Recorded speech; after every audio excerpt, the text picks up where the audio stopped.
What's going on, guys, and welcome to this episode of the Central District Hoops Report. I'm your host, Justin Griffiths, and in this episode, we discuss the week that was, including what the standings look like when it comes in terms of seeding as we near the end of the first half of district play, and as we get ready to make that turn into week 2 on this Saturday. It will be interesting to see where seeding kind of lines up and all that and more, plus a couple of shocking games this week as we jump into this week's slate of games. So let's go ahead and do that right now. And that first game is going to be Lincoln Trail at Lakeland. This game was really interesting as the Trail and the Lakers were neck and neck the entire game. Both teams really didn't lead by too much. Lakeland took the lead at the half at 46-40, able to extend it by only 2 points, winning the second half 53-51 for the 99-91 victory on the day. But it was, like I said, really close. Let's go ahead and look into it. As we look in the team stats, we see that Lincoln Trail was 33 of 74, while Lakeland was 39 of 70. So Lakeland able to bounce back after that loss to Vincennes. Both teams really shot the ball extremely well. Lakeland shot one more three-pointer than Lincoln Trail, 9 of 23 compared to 8 of 24. Free throw-wise, both teams made their free throws at 85% apiece. Rebounding battle, Lincoln Trail won this 35-31, but they did have 16 turnovers to Lakeland's 8. And in my opinion, that is the big difference in this game. Now, what would be really interesting is they could break down if it was a live ball turnover or a dead ball turnover. Knowing Lakeland, though, most of those were probably live ball turnovers that they were able to capitalize. Starting-wise, it was Michael White leading the way for Lincoln Trail, 8 of 11 shooting and having 4 assists, 1 steal, and 21 points. As Kiori Phillips was 5 of 9 shooting from the field, had 6 rebounds and 13 points. While Gabe Omareji was 6 of 14 shooting, had 5 defensive rebounds out of his 8 total, and had 17 points. Off the bench, it was Marlon Bennett leading the way for the Statesman. 6 of 13 shooting night for him, 4 of 9 from behind the arc, and finishing with 18 points to go along with 5 rebounds. For the Lakers, all 5 starters were in double figures. So let's go ahead and start with Peyton Weimer, who was 5 of 8 shooting for the night. Had 11 points and 2 rebounds. Stevie Tatum had 12 points to go along with 5 of 7 shooting. And 5 rebounds to go along with 5 assists. Johnny Jones had 10 points off 3 of 9 shooting, 2 of 4 from behind the arc. Had 4 steals and 2 assists. And Samuel Hincapia was 7 of 10 shooting, having 2 assists, 3 rebounds, 2 block shots, and a steal. And finally, Devin Wood, 6 of 11 shooting for him, 19 points, having 11 assists, and 1 steal. So I count 6 live ball turnovers just in the starting 5 there.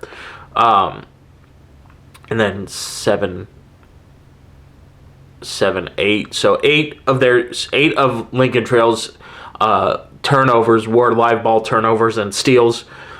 Sean Dekonovich was 6 of 13 shooting, 1 of 4 from behind the arc, had 6 rebounds to go along with 5 assists and his 13 points, while Joshua Bryant was the last Laker in double figures, 4 of 6 shooting, had 7 defensive rebounds, 2 assists, and 10 points. So like I said, this game got really chippy, however, as Ty Williams and Ja'Cory Phillips for Lincoln Trail had 2 technical fouls, and Johnny Jones and Sean Dekonovich had a technical foul apiece. So got chippy towards the end, and so neither team really took advantage on the technical foul free throws, and Lakeland was able to, again, keep pace as they are in 3rd place in the district standings. And before we jump to this next game, I am going to mention that there is no SWIC versus Kaskaskia game this week because, as Dave Hunter mentioned on his radio broadcast, Kaskaskia only had 3 players healthy due to illness, and that game was rescheduled to February 12th. So SWIC, once again, having to make up a district game. At this point, they've only played 4 district games, while everybody else has played 6 or 7. So interesting to see what's going to happen to the Blue Storm on this later half, as they're going to have to double up and play more games during the week. Game is Olney Central versus Vincennes, and this one got ugly quickly as Vincennes put up 54 points on the Olney Central team that only carries 7 players, and then scored 48 more to win 102-58 against the Blue Knights. Again, not a game for the Blue Knights to remember, as Vincennes was able to do a lot of good things. Let's go ahead and jump into the stats. Olney was 22 of 60 shooting from the field, 6 of 18 from behind the arc. However, they did leave points on the floor, missing 9 free throws there. Vincennes, on the other hand, was 40 of 74, again shooting the lights out of the gymnasium. 13 of 31 from behind the arc. That's irregular for Vincennes. They're not known to be a three-pointing shooting team. 9-11 from the foul line. Out-rebounded Olney Central 55-28. They did lose the turnover battle, however, 6 turnovers to Olney's 5. So both teams did not turn the ball over a ton. And that's really where you need to be around this time of the year, at the 6-5 mark of the season. Let's go ahead and look into the Blue Knights. Again, only carrying 7 players. Kassam Nash was close to being in double figures. He was 4 of 13 from the field, had 3 rebounds for 9 points. But it was Jaleel Bethea, who was 13 of 30 from behind the arc, from the field, and he just said, "Jump on my back, I will carry you as far as I can go." He did that. The only player Vincennes was not able to stop. He had also grabbed 4 rebounds to go along with 2 assists for a team-high 34 points, and that was actually the game high for both teams, as Michael Cooper rivaled him for Vincennes. 10 of 13 shooting, good for 24 points, 3 of 4 from behind the arc. Also grabbed 8 rebounds and 3 assists. LeBron Thomas not getting there from the point standpoint, only 5 points. He did have 10 assists, however, so just wanted to bring up that stat. Brian Akanmu, 4 of 10 shooting, 11 defensive rebounds, 15 rebounds total, 6 assists. He finished with 12 points. Dalton Williams was 4 of 7, all from behind the arc. Also had 2 free throws for 14 points. He was in foul trouble for most of the game. He also had 3 rebounds and 2 assists.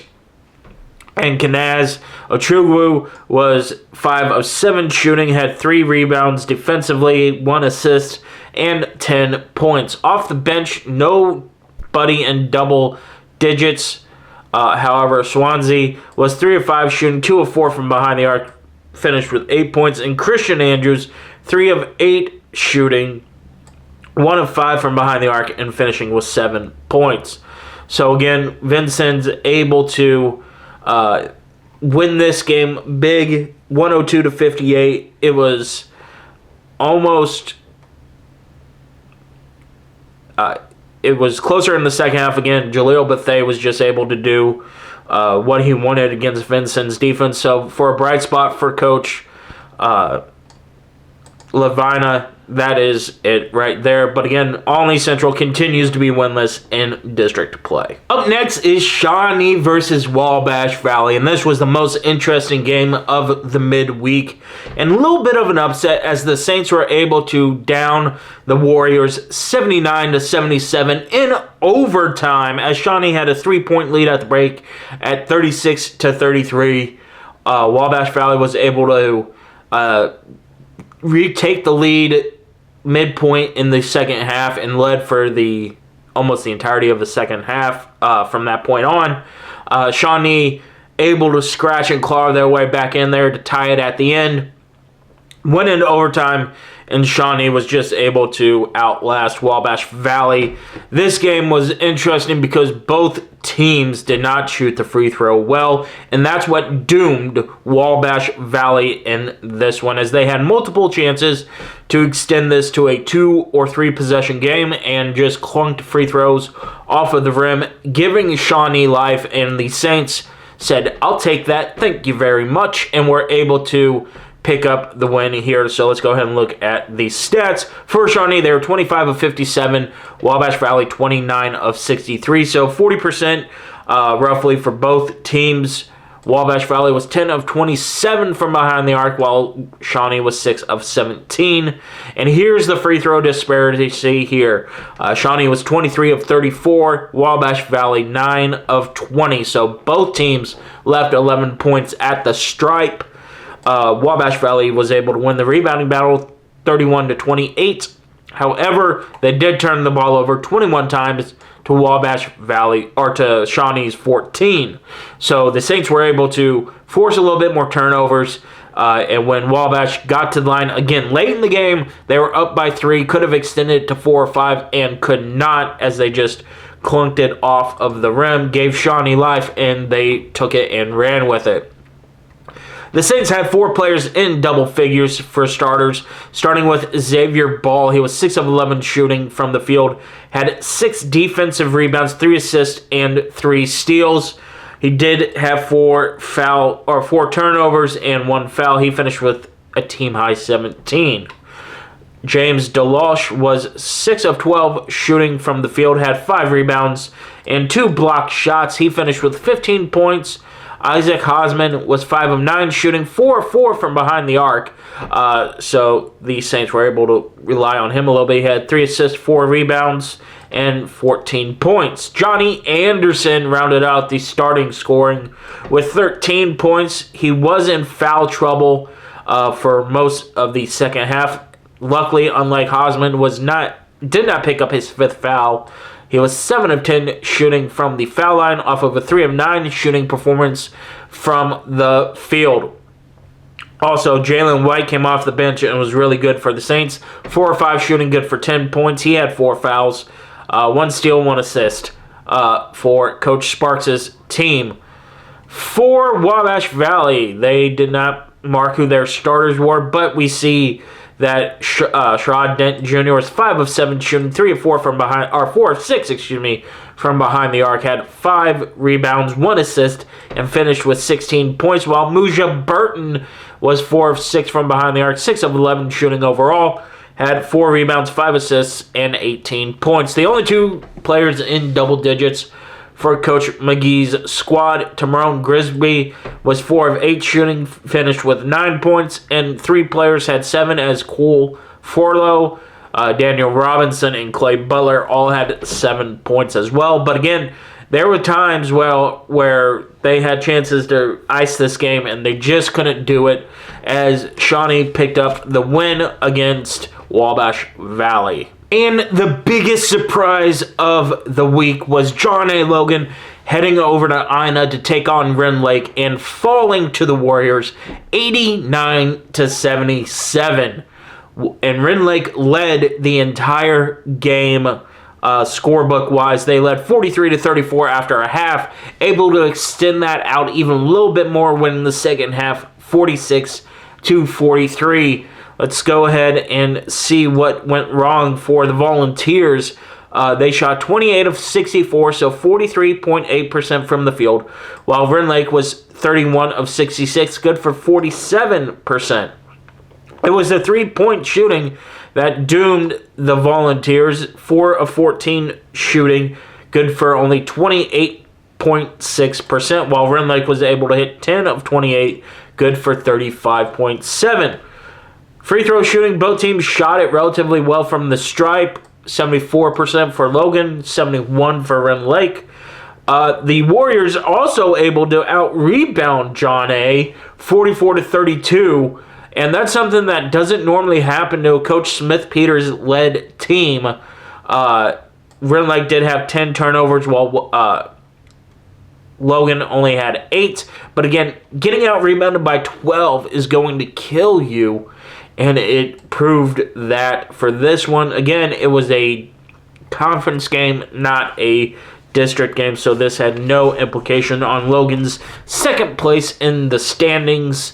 For the Volunteers, they also only had like 2 players in double figures.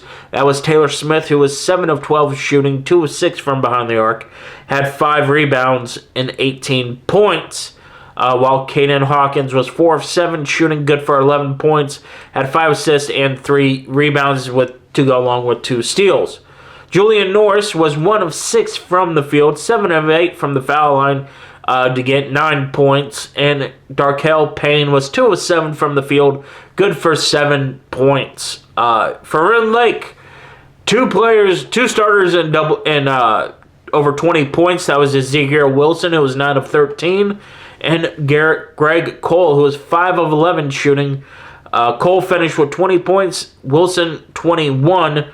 Cole was 3 of 4 from behind the arc and had 6 assists to go along with 3 rebounds, while Wilson had a double-double with 12 rebounds to go along with the 21 points and an assist with 2 block shots as well. Roland Adams was not to be denied as he had 19 points, 5 of 12 from behind the arc, and all 5 of those were his 3-point attempts and his made field goals. He also had 8 rebounds, so 2 shy from being a double-double in his own right to go along with 2 assists. And off the bench, it was Owen Treat leading the way for the Warriors. 3 of 8 shooting, good for 7 points, 4 assists, and 4 rebounds. Again, this was the shocker of the week as Logan went into Ina looking to pick up a win and fell short. Let's go ahead and jump into Saturday's slate of games, starting with Lakeland at Southwestern Illinois. This game was back and forth for the first half, as at the end of the half, SWIC led 43-41. However, in the second half, whatever Coach Harrington said to them, they were able to regroup and win the second half big, 54-39. For the final score of 97-80 in favor of the Blue Storm. Let's go ahead and check it out. Both teams were on fire from the field. 29 of 58 for Lakeland, 39 of 77 for the Blue Storm, 8 of 26 from behind the arc for SWIC, while Lakeland was 5 of 17. Free throw wise, none of them shot it particularly well. Lakeland left 9 points on the stripe, while SWIC left 6. However, as we look into how Lakeland lost this game, especially in the second half, it was rebounding 43-28 in favor of the Blue Storm, and they only had 10 turnovers while forcing 13 turnovers for the Lakers. And again, leading by 2 after 1, and then able to stretch that out to 17 for the final score. It really comes down to that rebounding that they were able to do. As for Lakeland, they only had 1 starter in double figures. That was Joshua Bryant, who was 4 of 11 from the field, had 7 rebounds, and finished with 13 points. Off the bench, they had 2. Denham Leslie was 7 of 11 from the field and had 15 points and 1 rebound, while Sean Dukonovich was 6 of 11 shooting, 9 of 13 from the foul line, had 7 rebounds and 2 assists to finish with a team-high 21 points. But once again, it was just rough sledding for the Lakers, as SWIC had 3 players in double figures that were starters, starting with Matthew Kerpruelzi, who was 7 of 12 shooting from the field, had 14 rebounds, and finished with 17 points. Dylan Craven was 6 of 11 from the field, 3 of 6 from behind the arc, had 6 assists to go along with those 16 points, and Julio Rigal had 13 rebounds, 12 points off of a 6 of 8 shooting performance, and really evenly split between offensive and defensive rebounds. The Blue Storm also had 2 players in double figures off the bench, that being Bennett Morales, who was 6 of 7 from the field, 2 of 3 from behind the arc. So his only field goal attempt missed was a 3-pointer He finished with 15 points, while Braden Klein was 4 of 7 shooting, 2 of 3 from behind the arc, and finished with 12 points, but also grabbed 7 boards to go along with 3 assists and 2 steals. So once again, it was just one of those games for SWIC, able to pick up a huge win and move to 2-3 in district play. Once again, they've had 2 games that were postponed, and so they'll have to make that up in February before we hit the March, and before March 10th when district tournament is set to begin. Up next, we have another game that was high scoring, and that was Lincoln Trail at John A. Logan. Both teams shot over 50% from the field, and it was back and forth, really tight game before Logan was able to pull away late, winning 99-88. They won the first half 45-38, and the second half 54-50. Looking at the team stats again, both teams shot it extremely well, 50% or above for both teams. Logan at 53% off of a 35 of 66 performance, while Lincoln Trail was at almost 51 at 34 for 67. Lincoln Trail was 7 of 17, good for 41% from behind the arc, and Logan was 11 of 26, good for 42% from behind the arc. Both teams, or at least Lincoln Trail, did not leave many points at the free throw line, going 13 of 15. Logan did leave 8, going 18 of 26. Looking at the rebounding, Logan led that 34-28. So once again, out-rebounding their opponents. That is what a Coach Smith-Peters team does. Also, not turning the ball over. They only had 10 turnovers compared to Lincoln Trail's 11. So really close both ways to go for it. For the individual scoring, starting with the Statesman, was Gabe Omareji, who was 9 of 15 shooting from the field, had 7 rebounds to go along with 1 assist. He did foul out in this game, and that proved to be huge as he finished with 19 points. Ty Williams also had 19 points, 3 assists, and 3 rebounds off of a 3 of 5 from behind the arc and 7 of 13 overall for the Statesman. Michael White was 6 of 9 shooting from the field, 3 of 4 from behind the arc. Had 3 rebounds and 1 assist, finishing with 20 points for the Statesmen. Also had 2 players in double figures off the bench. Marlon Bennett was 5 of 6. Again, you see this, 1 of 2 from behind the arc, so his lone miss was a 3-point attempt. He had 2 rebounds to finish with his 11 points, and Ronnie Ellis also had 10 points off of 3 of 11 shooting, but 4 for 4 from the foul line, had 2 steals and 1 assist. But once again, not leaving a lot of points on the foul line. Over 40% from the three-pointer and over 50 for the game. Lincoln Trail just ran into a team that has only lost once on their home floor, and that was John A. Logan, led by Marcus Eves, who was 10 of 16 shooting, 4 of 6 from behind the arc. He finished with a team high 30 points.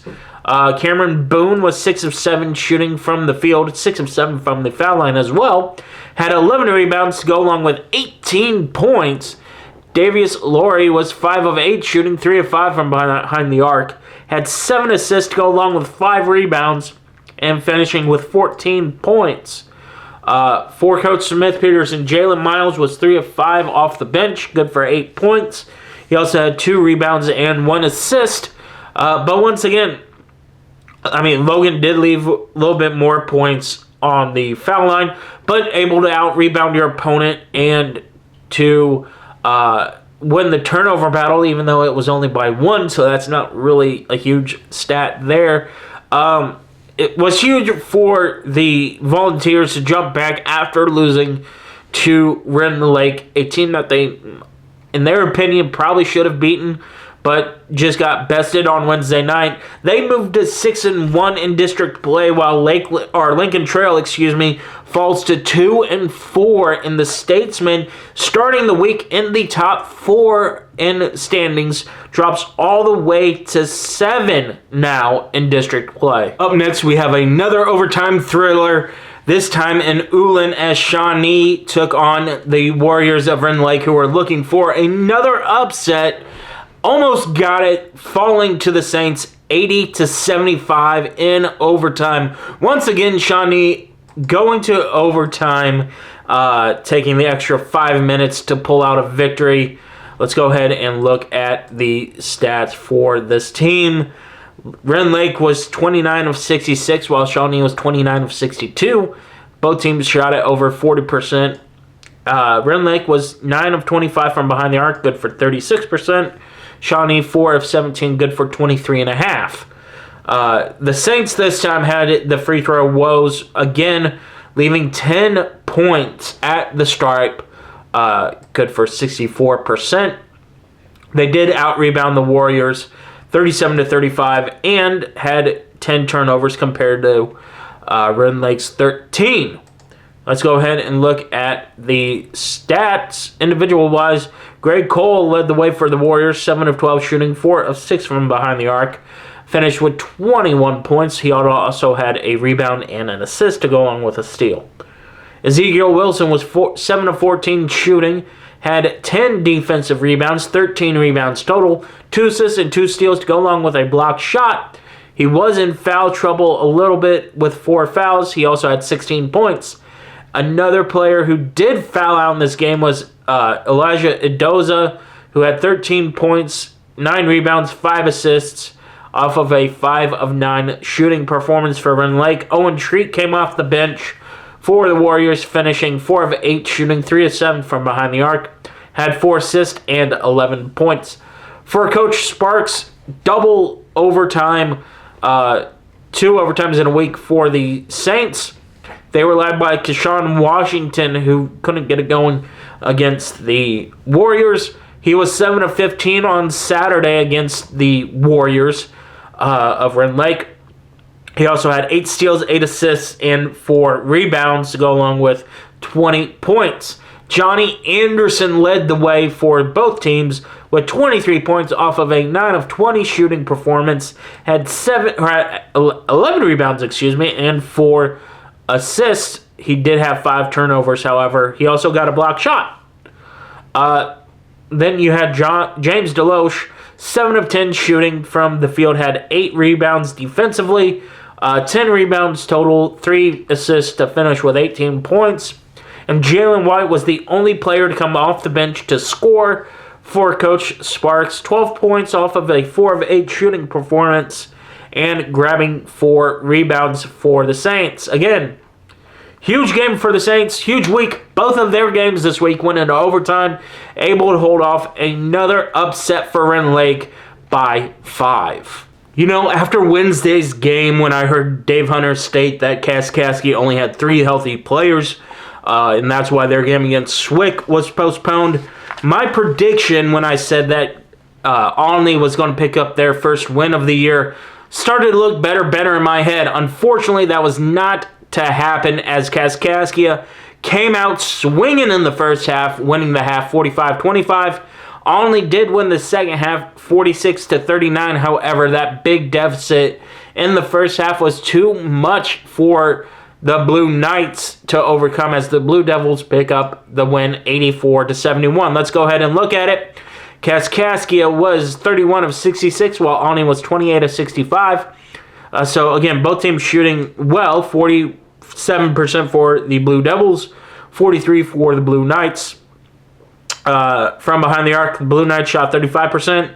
Kaskaskia about the same, 35.7 off of 5 of 14 compared to 7 of 20 for Olney.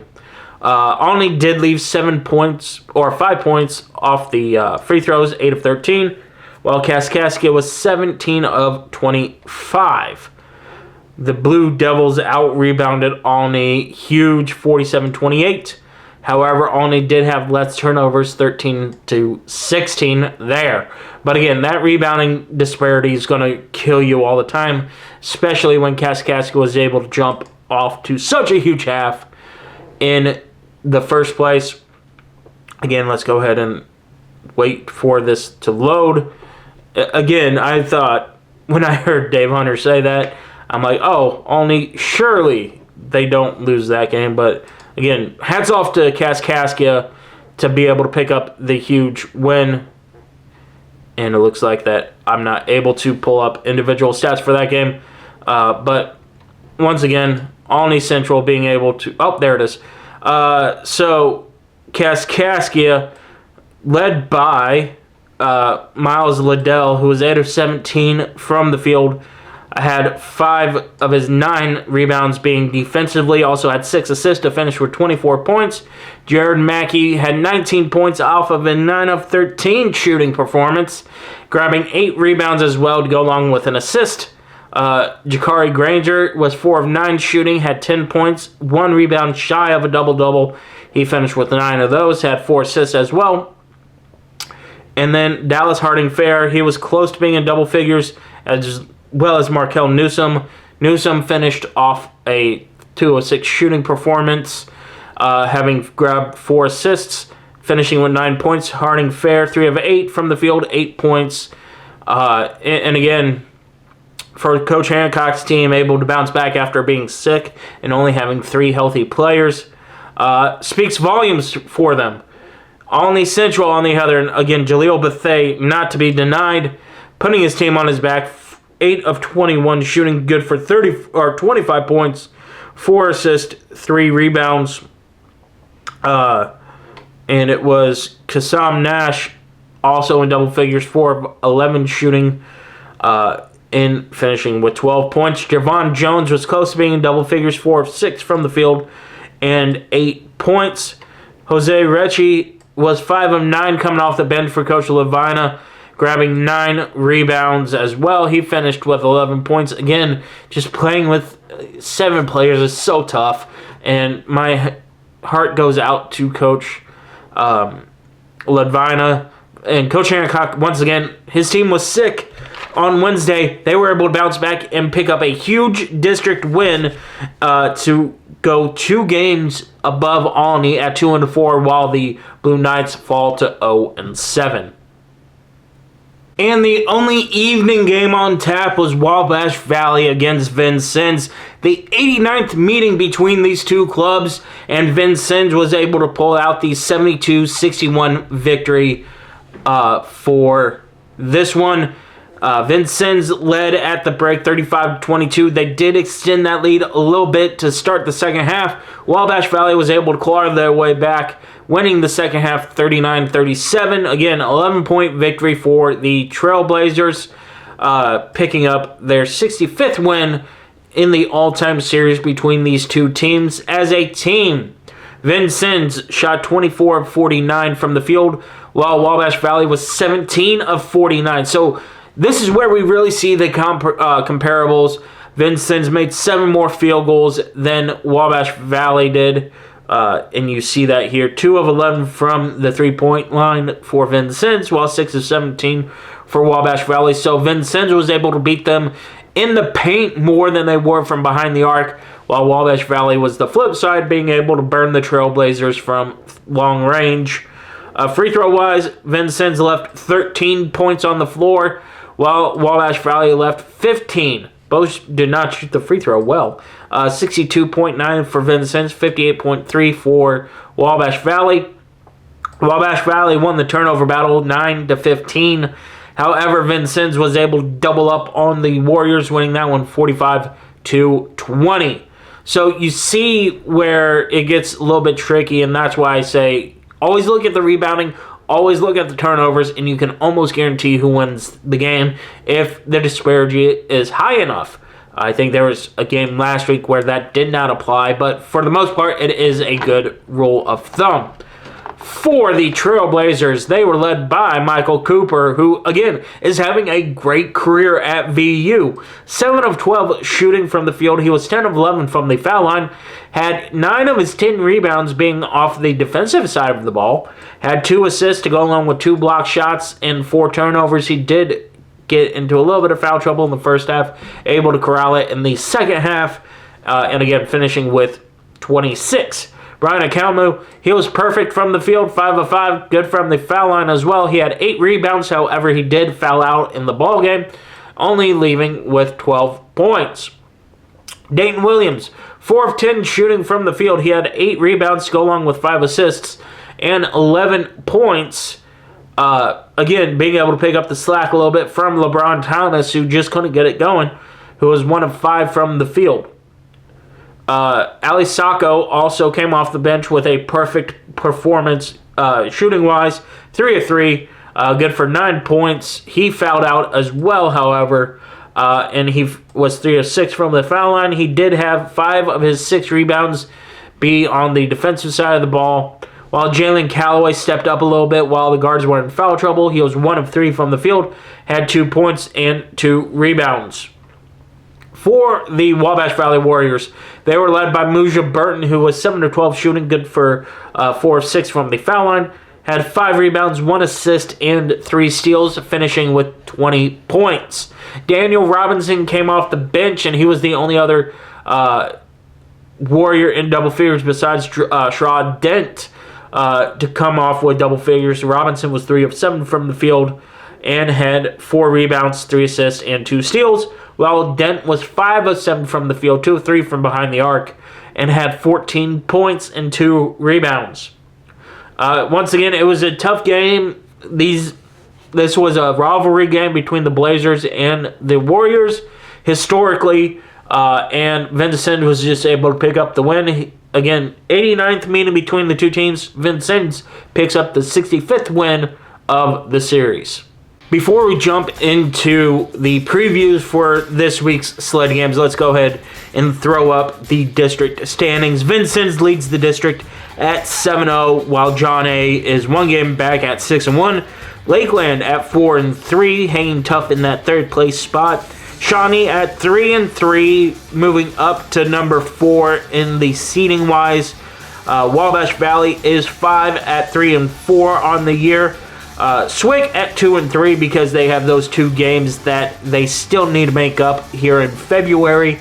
That's why they only have 5 games total. Lincoln Trail at 2-4, and Kaskaskia also at 2-4. Dave Hunter actually has Kaskaskia over Lincoln Trail in his standings due to overall record. I have Lincoln Trail over Kaskaskia just because of the head-to-head matchup, and that's where they'll go for the tiebreaker first. So that's why Lincoln Trail is 7 and Kaskaskia is 8. And finally, Olney Central finishing at 0-7 on district play. And again, looking at what that will look like in district play. When we look at the bracket, you see Vincennes has the bye, while John A. has the other side of the bracket. Well, they'll take on the 2-7 matchup, which is Lincoln Trail at the moment. Again, it could be Kaskaskia. Dave Hunter has Kaskaskia there. The 3-6 is SWIC and Lakeland, while Shawnee Wabash is the 4-5, and Kaskaskia for the 2nd straight year at the moment has to host the play-in game, and that will be against Olney. Again, at the moment, the winner will take on Vincennes, who has the bye, and then we'll take on either Shawnee Wabash if it was held today in Ina. Again, that is the too early to tell yet bracket of what Ina is going to look like. Again, after the first half of the season, I wanted just to throw up what the seeding-wise looks like. By all means, that can change completely once we actually hit the tournament here in about 4 weeks. Let's go ahead and jump into this week's slate game, starting with Wabash Valley against Lakeland. Lakeland is sliding a little bit. They did pick up a win on Wednesday. and then lost again on Saturday, while Wabash Valley is in a slide of their own, a 3-game slide. It's going to be very interesting to see what happens in this ballgame. Both teams like to run a little bit, so I'll give the edge to Lakeland just for that fact that they're able to run and stay in control and not turn the ball over. Wabash Valley, sometimes when they speed up, their turnovers speed up with them. So it's going to be an interesting game. I do like the Lakers in this one, however. The next game is Lincoln Trail against SWIC. Don't look now, but the Blue Storm are in the middle of a 3-game win streak. That does include their win January 20th against Jefferson College.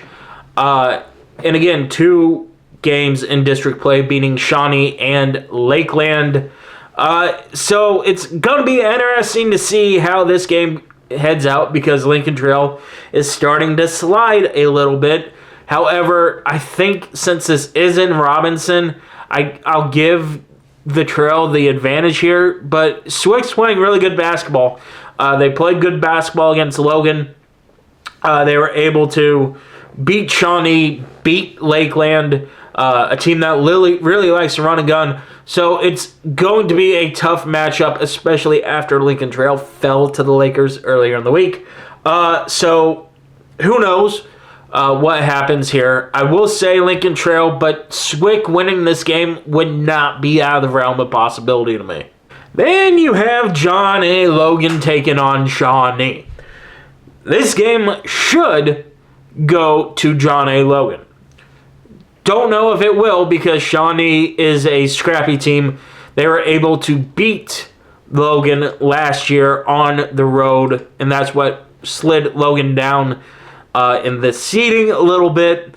So it all determines where this game is held. It's in Carterville, so maybe Logan looks to get a little bit of revenge. They are 8-0 in their home floor, so I will give the advantage to Logan. Don't get me wrong.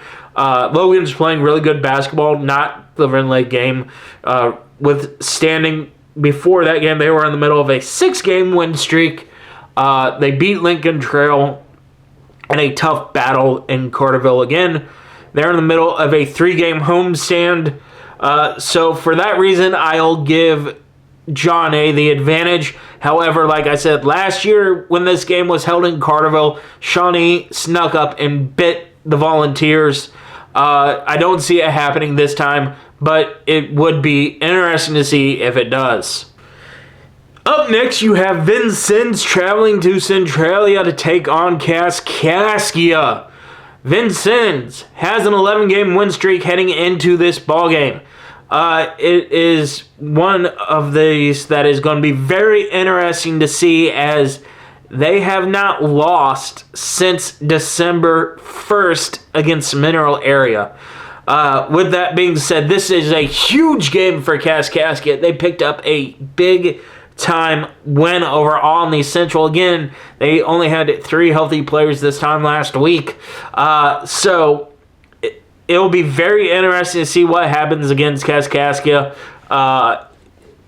I do think that Vincennes pulls out the win, bringing it to 12. But I will say this.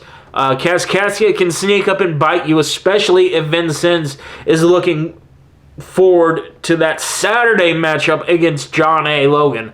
If they focus on Kaskaskia, I see Vincennes winning this game. If they look ahead to John A. Logan, a more prestige matchup in some people's eyes, then that's where Kaskaskia really can get you and bite you in the butt. So this is a trap game for the Trailblazers. For Kaskaskia, this is the biggest game on your calendar to date. And if you're able to win this one at home, which Vincennes has struggled historically in the past against Kaskaskia, is when they are in Centralia. So once again, I'll pick the Blazers to win this.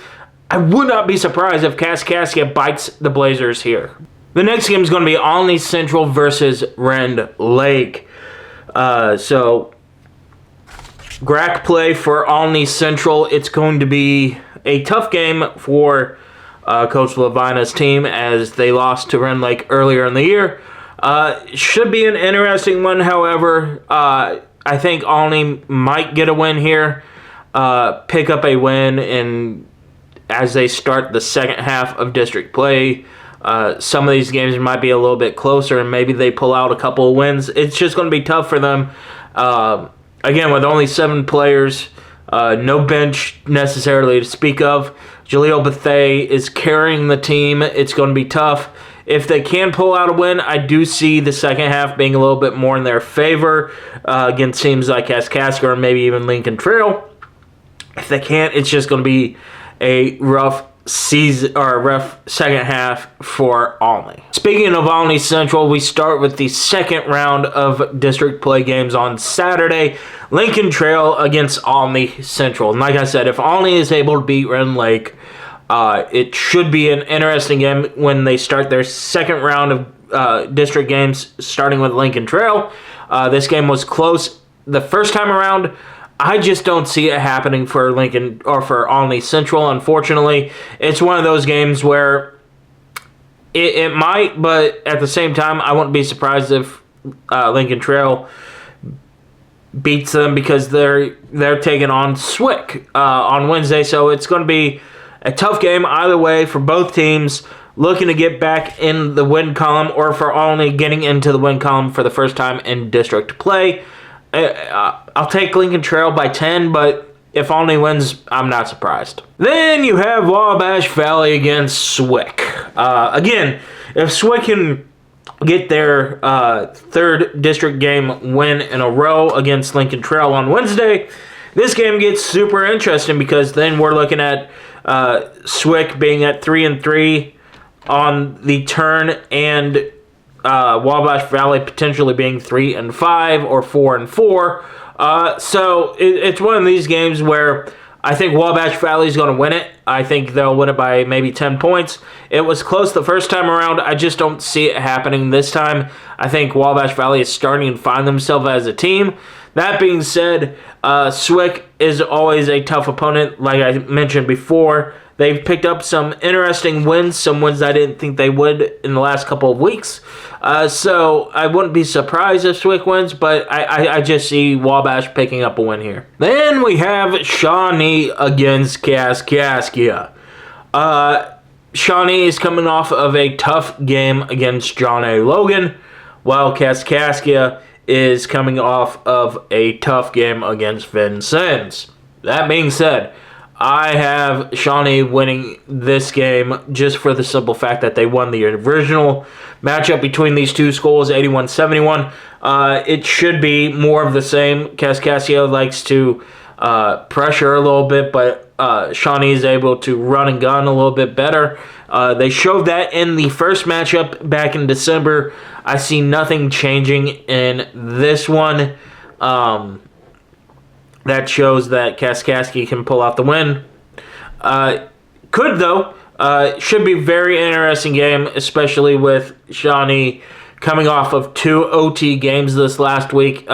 Just depends on how fresh those legs are, especially after going in a marathon game against John A. Then you have the Rend Lake Warriors and Lakeland Lakers. In this game, I just see Lakeland being able to pull out a win. That being said, Rend Lake is coming off of a surprise victory against Logan and a close loss against Shawnee. So I wouldn't be completely taken aback if they're able to pull out a win against Lakeland, who has been struggling as of late a little bit. But I just see that Lakeland's able to take control of business, beat the Warriors of Rend Lake, and get back in the win column in their conference play.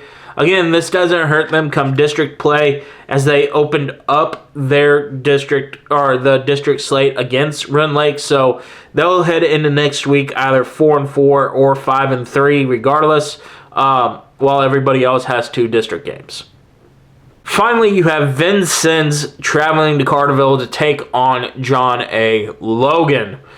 This is obviously the biggest matchup in the district on Saturday. Actually, the whole week, it's the biggest game in the district. With that being said, I will give the edge to Logan. Why? Because this game was a 1-point game in Vincennes back in December, and it took a last-second 3 for VU to pull out a win there. They struggle a little bit more historically against Logan in Carterville than they do at Vincennes.